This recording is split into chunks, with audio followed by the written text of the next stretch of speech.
Üstü. Birinci katar. İki kadam.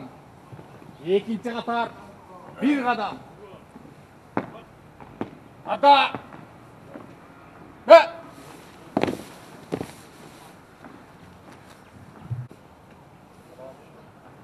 Kızmattık. Kölüktü. Üçün. Bayardan.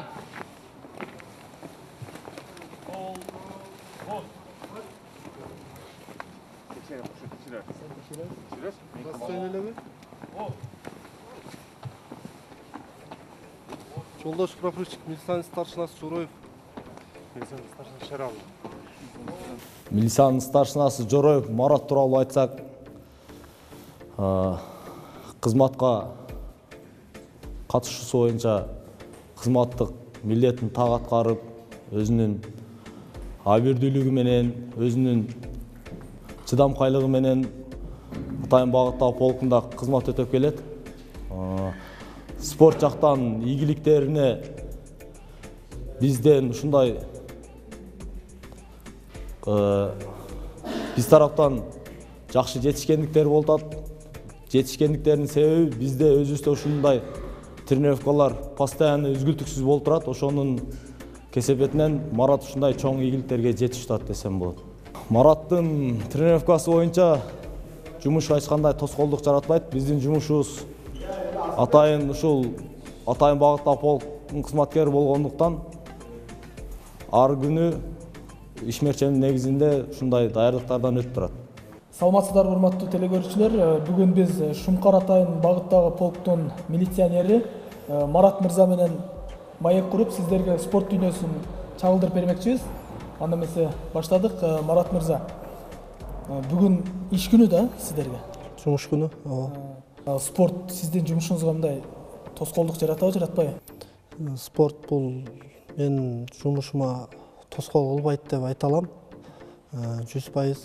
Себеби биздин спец подразделение болгондуктан спорт өзү спорт дүйнөсүнө жакын адамдарды кабыл алат жумушка.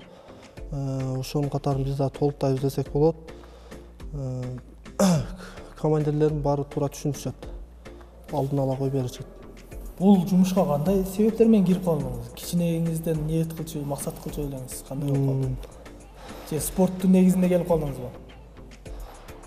Бул өзү кичинекейимен максатым десем деле болот. Кыргыз элин коргош, кичине да болсо да салым кошуш. Командир болом деп айтчу экенмин кичине бала. Ошондуктан анан окууну аяктадым. Аяктап атканда иштеш керек. Ошондо караштырдым, ушу спорттун ташыбаштын жолу кылып, ушул жака кирдим десем болот. Сиз спорттун кайсы түрү менен ошондо алектенесиз? Кикбоксинг, ушу санда, ММАге чейин урушабыз. ММАге да аралашып атасыз? ММАге да аралашабыз. Олимпийский вид спорта дейт орусча айтканда. Ошолорго салыштырмалуу ММАдын деңгээли төмөнүрөөк да. Сиз кайсынысына көбүрөөк басым жасайын деп азыр аракетиңиз кайсынысында? Же бардыгы менен бирдейби? Биздики эми мына өзү олимпийский спорт видтерге катышкан жакшы. Бирок мага азырынча кеч десем болот. Ал спорт видтерге Вони барба, Грек-Рим аларга катышканыма. Мен ушу санда кикбоксингтер менен башынан катышканмын. Башын баштаганмын десем болот. Ошондон ушуну улантып кетемин. Беркилерге бир аз кечирээк десем болот. Ушудан кичине көтөрүлөм деген ойлор бар. Жаракат болбодубу? Эми спортто болот, бир аз эми жеңилирээк десек болот. Карасуйского района, село Папан. Мастер спорта по ушу санда. Кандидат мастера спорта по кикбоксингу. Весовая категория 84 килограмма, рост 175 сантиметров. Тренер Абдуганиев Канатбек. Встречаем Жороев Марат. И его соперник, уроженец Узбекистана. Его вес составляет 84 килограмма, рост 180 сантиметров. Тренер Тугизбаев Мансур. Встречаем Предыдущий бой закончился буквально за 13 секунд. Как будет сейчас? Давайте понаблюдаем. И в очередной раз есть шанс в защиту. Неплохой удар в печень с колена. И сейчас Амир находится на настиле. И похоже, что это все. Отлично, Маратбек. В первом раунде за 3 минуты победу одержал Жораев Маратбек. Бүгінгі сабақтың темасы тәуелдік, оқ атушы құрал, 9 мм Макаров тапаншасы, қорғануға, қол салуға, жақын қаралықтан жоқ қылуға, жарадар қылуға бағытталған өздік тәуелдік құрал болып есептеледі. Оның 7 бөліктен тұрады. Ушул биздин батальонго Шумкаратайын Багыттагы полкунун 3-чү батальонуна келген күндөн баштап өзүнүн жакшы жактарын көрсөтүп келе жатат. Коомдук иштерде болобу, спорттук иш-чараларда болобу дайым ушу өзүн көрсөтүп, жакшы жактарын көрсөтүп келе жатат. Спорттук жактан күчтүү жигит, бул жигитти биз мурдатан билчүбүз, мелдештерге дагы катышып келип жүргөн. Ошол бизге кызыгып, бизге иштеп берем деп келгенде ушул биз бул жигитти жумушка кабыл алып, ошол күндөн бери биз иштеп келет. Сөзсүз колдоо алабыз. Бул боюнча биз жетекчиликке өзүбүздүн полкко көрсөтмө беребиз дагы, жолдомо берип туруп, ошол жактан кандай сыйлыктар болсо, ошол жактан сыйлыктар өздөрү берилет. Андан сырткары өзүбүздүн батальондон дагы сыйлыктарыбыз бар. Кызыктыруучу сыйлыктарыбыз бар. Ошолорду дайым ушул спортту алдыга сүргөн жигиттерибизге берип көрсөтүп келебиз. Ушул биздин кызмат дайым ушул коомдук тартипти гана сактоо менен чектелбестен, себеби андай кылбасак болбойт. Атайын Багыттагы полк болгондуктан спорт жагында биз чогуу алып кетишибиз керек. Бизде мына көптөгөн спорттун чеберлери бар, спорттун чеберлерине талапкер кызматкерлер бар. Спорттун түрлөрү боюнча, бокс боюнча, күрөш боюнча, кикбоксинг боюнча, учу санда боюнча, жана башка түрлөр боюнча дагы бизде кызматкерлер машыгып келе жатышат. Мапра, Медина, Бико, марш! Кетті!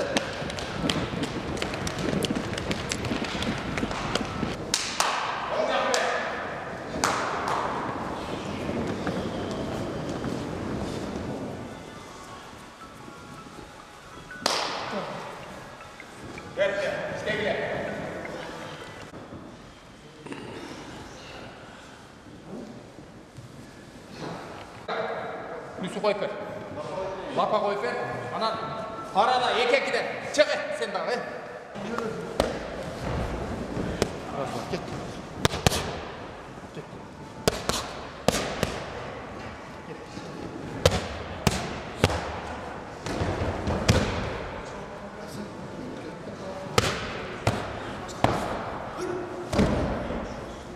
Досыма мен өтө чоң ийгиликтер каалайм өзү. Ушул жерде бирге иштейбиз, өз кесиптешим, бир жагынан досум. Биз ушу ишке 2 жыл болду киргенмин мен.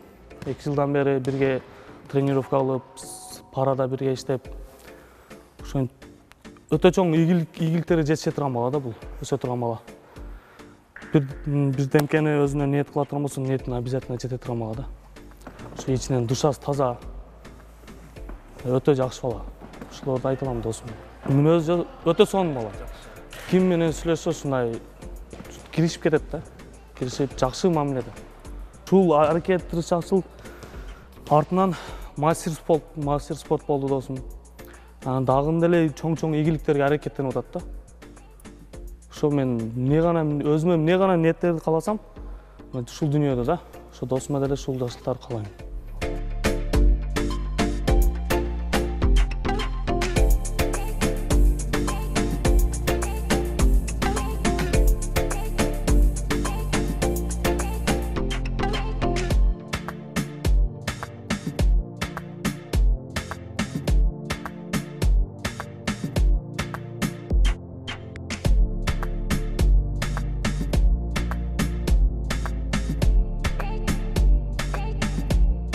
Азыр каяка барасыз? Азыр ошо туулган айылыңызга барасызбы, кандай? Мен туулган айылым ошо Ош областына караштуу Кыра Суу районунун Папан айылына барабыз. Кудай кааласа, Балтага көрөбүз. Ошол жерден сиздин алгачкы спортко кадам таштаган ушул калыптанган жериңизге барабыз да?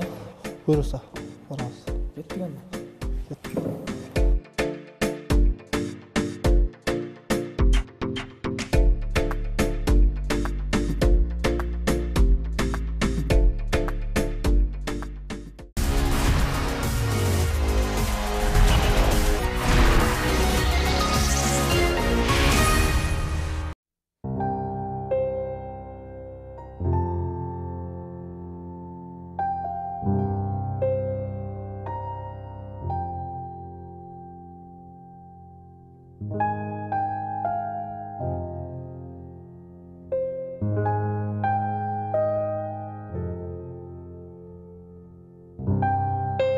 Balama түрткү болгон себеби балам өзү негизинен кичинесинде кызыгат эле. Баары атасында. Белселиң ортуп аласың, же колуң ортуп аласың, сен болуптур деп дагы секин подвалга кирип, баягындай бир темир тезектерди кошуп алып, мондай кылып, мындай кылып жасайт эле. Балама бирок мен көп сыймыктанып көп ыраазы болом, өзүнө билгизбейм.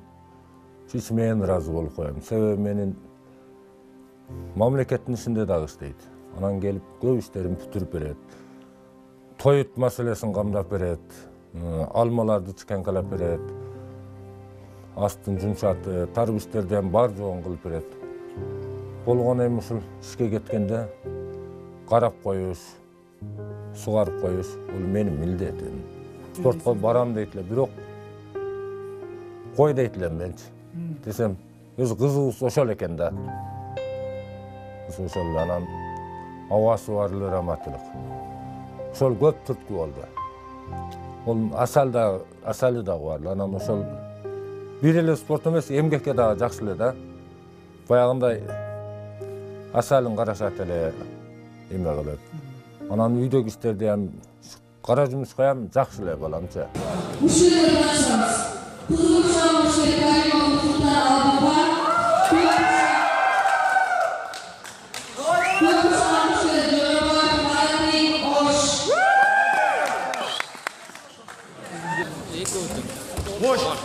На, вот тут. Марат, давай. Бойдан каймаш орда. Бойдан орда. Бербей Марат. Бербей Марат. Күттү. Ес ошерде, ес. Марат, давай. Марат, иште давай. Марат, иште. Çok başlı! Kart Murat! Cerrahim! Bu değil Kutlu!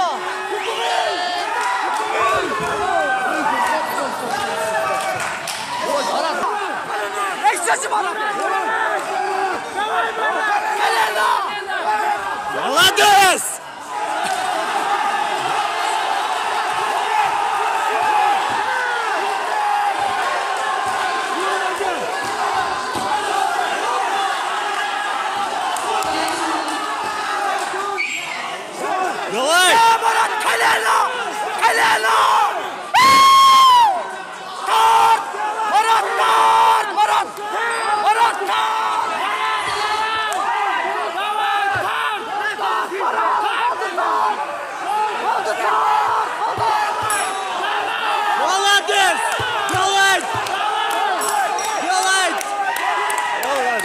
Кичинесинде балам окуу жайга юридикалык окуу жайында окуп жүргөндө бизге айтпай катышып жүрүптүр.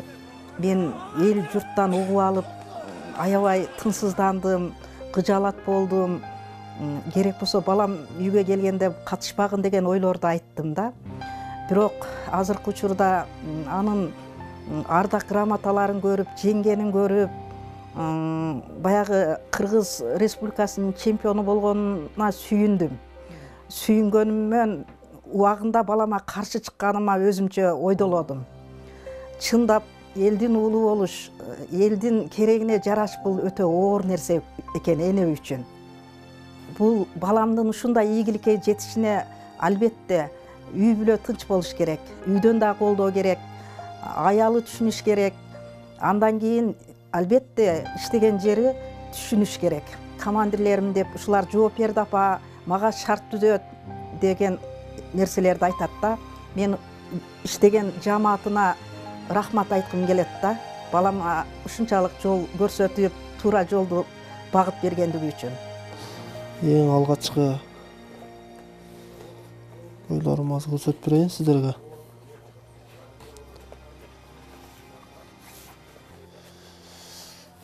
Ушулар десем болот, мына Жалал Абад областында болгон эрежеси урушта биринчи месттен алгам. Алгачкы диплом бул алгачкы диплом. Кээ-биркилер айткан агаларыбыз, бул өтө коркунучтуу, мындай урушпай эле койбойсуң, кичине кылып түшпөйсүң деп. Бир 4 ай кылып эле тренировка кылып барып урушкам, бирок Кудайым буйрук койгон экен, биринчи месттен алгам. Ушул эстен калбайт. Кийинкилери кандай десем, кийинки мээнетим бул 2016-жылы мына международный жылына болуп турат Ысык-Көл областында. Чоң Саройдо болгон. Орто Азия чемпиону болгом десем болот. Ушул эч эстен кетпейт финалда. Кайсы жак менен беттешсиңер? Казакстандык мушкер менен урушуп, аябай ыйлагыдай болуп, спорный болуп атып уткам. Бул эмне кыйынчылык болду эле? Бул жерде судействолор бүт Казакстан, чет жактан отуруп калган. Калыстар.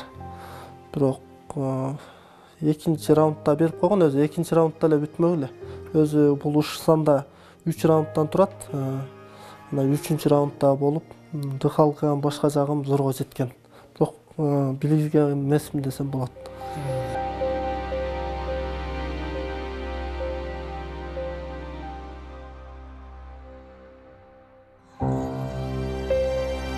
Экөөбүзгө салыштырганда анын мүнөзү сабырдуу, оор басырыктуу мага караганда. Жалгыз уул болгон үчүн кээ бирлери баягындай жалгыз уул эрке деп башкача элестетиши мүмкүн да. Бирок Маратта андай сапаттар жок. Мен эмне деп айтам, кээ бир үй бүлөдө 3-4 балдар бар. Анан 3-4 бала болуп, бир үйдүн ишин делептей албаган балдар бар да. Марат кичинесинен эле ошо үйдөгүлөргө жардам берип, үйдүн көпчүлүк ишин өзүнүн мойнуна алып жүргөн бала да. Мен сыймыктанам. Анын үйдөгүлөр көп айтчу да, койчу Марат, спортко кызыкпай эле койчу десе да, унабай ал кичинекейинен эле чуркап, машыгып, өзү темирлерден бир нерселерди жасап алып, турниктер жасап, ошо кичинесинен эле аракет кылып жүрчү. Анан ошентип ошонун деңгээлинен ушунчалык деңгээлге жетти деп ойлойм. Агам ушунчалык ийгиликке жетишкендиги үчүн биз үй бүлөбүз менен сыймыктанабыз. Дагы мындан да көп ийгиликтерге жетип жүрө беришине тилектешмин. Да каалайм ушундай ийгиликтерди багындырышын. Ушул жерде суроо туулат да мендечи. Эмне себептен ушул спортту тандап алдың? Бул кыйын тармак да негизи. Азыр бизде өлкөбүздө билесиң, жакшы бир төлөп дагы бербейт. Чынын айтканда бул ачык айтыш керек. Сага эми ошол өзүң ишканаган колдоо болуп атыптыр, үй бүлөңөн колдоо болуп атыптыр, бир аз жардам болот. Бирок кыйынчылык көп да. Бул тандап алган себеби эми кичинекейибизде бул өзү тренировкага жакын, спорт чөйрөсүнө жакын болгонбуз. Анан телевизордон мына ошол убакта мына Кыргызстандан эле айтайын, боецтер Кылыч Саркарбаев, Рашид Аманкулов ушундай боецтер чыккан. Эми биз дагы ушундай болсо кыргыз элибиздин желегин желбиресек деп эми ушул тармакта атын атап кетсем ниет кылгам, ушуну тандагам. Кудайым ушуга мынан буягына дагы абийир берсин. Ушу айылда ушундай окшогон спортсмендер көп чыкса, айыл жакшы болот, бала чака оңолот, байыш кичинчиликтен өйдө болушат. Ушу рахмат, өмүр берсин Кудайым ушу балага. Ушу үй бүлөсү менен тынч аман болсун.